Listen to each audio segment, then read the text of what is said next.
आज हम एक बहुत इम्पॉर्टेंट टॉपिक पे बात करेंगे जो है अर्ली प्रेगनेंसी लॉस। बहुत सारी महिलाओं को पता भी नहीं चलता है और उनको प्रेगनेंसी लॉस हो चुका होता है। तो इसको ठीक कैसे करें उस टॉपिक पर भी बात करेंगे।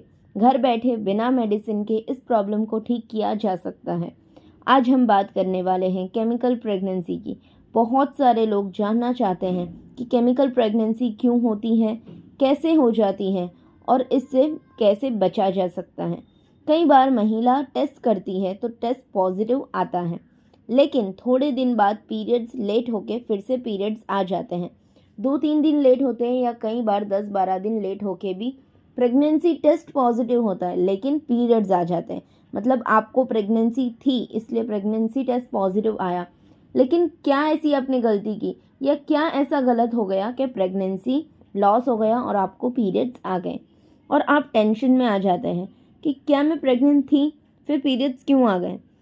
कई बार आपको पता भी नहीं चलता है, लेकिन कई बार आपको पता चल जाता है क्योंकि आप प्रेगनेंसी टेस्ट कर चुके होते हो और फिर आपका पीरियड्स आ जाता है। कई बार पीरियड्स टाइम पे आता है या 2-4 दिन लेट करके पीरियड्स आता है। आपको पता ही नहीं चलता कि आपको प्रेगनेंसी थी और प्रेगनेंसी लॉस हो चुका है। तो इसका क्या कारण है?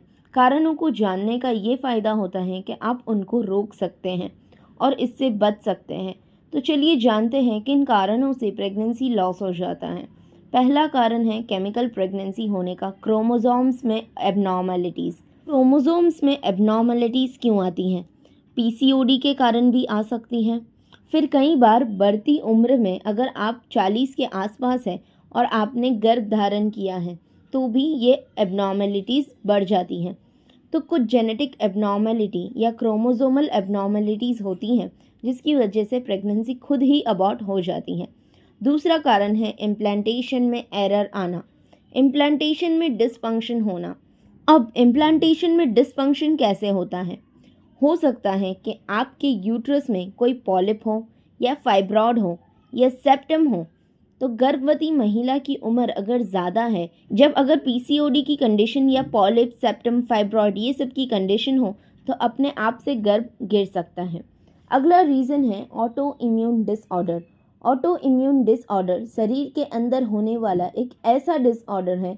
जब प्रेगनेंसी शुरू होती है वो बहुत छोटी सी बॉल होती है। जो हमारा बच्चा होता है वो बहुत छोटा होता है शुरुआत में, आप इमेजिन भी नहीं कर सकते इतना छोटा होता है। और जब वो छोटा सा बॉल उसको बॉडी आइडेंटिफाई नहीं कर पाती और बॉडी को पता नहीं चलता कि ये कोई बीमारी वाले सेल्स है या ये भ्रूण है, तो बॉडी उसे डिजीज़ समझ के एक्सेप्ट नहीं करती है और प्रेगनेंसी लॉस हो जाती है। अगर आपको यूट्रस में इन्फेक्शन है या यूरिन इन्फेक्शन है तब भी प्रेगनेंसी लॉस होने के चांसेस बढ़ जाते हैं।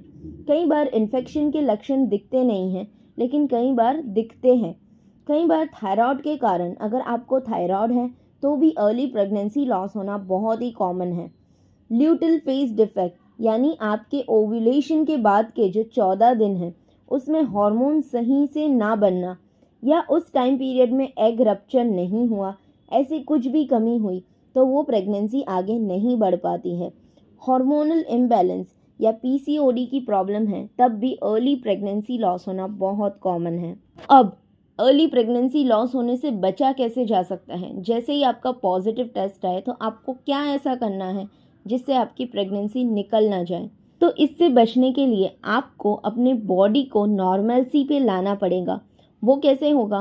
पहले तो एग क्वालिटी पे ध्यान देना है।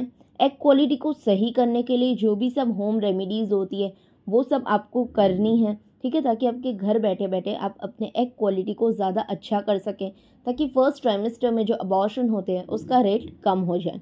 अगर आपकी उम्र भी सही है, 30 के आसपास है जो प्रेगनेंसी के लिए सही उम्र होती है और आप ट्राई कर रहे हैं लेकिन कुछ हार्मोनल डिस्टर्बेंस है जिससे प्रेगनेंसी नहीं हो रही है या अर्ली प्रेगनेंसी में मिसकैरेज हो जाता है, तो डाइट और लाइफस्टाइल में छोटे छोटे बदलाव करने हैं और डाइट और लाइफस्टाइल को ठीक करके प्रेगनेंसी कंसीव कर सकते हैं।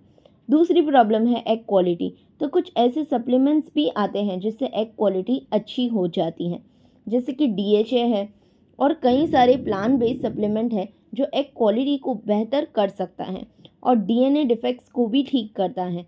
लेकिन अगर आपके यूट्रस में पॉलिप है या फाइब्रॉड है या लाइनिंग ठीक से नहीं बन पा रही है यूट्रस की, तो ये भी होम रेमेडीज़ से आप ठीक कर सकते हो। बहुत सारी ऐसी होम रेमेडीज़ हैं जिसे आप फॉलो करके एग क्वालिटी को भी ठीक कर सकते हो और सारी प्रॉब्लम्स ख़त्म कर सकते हो।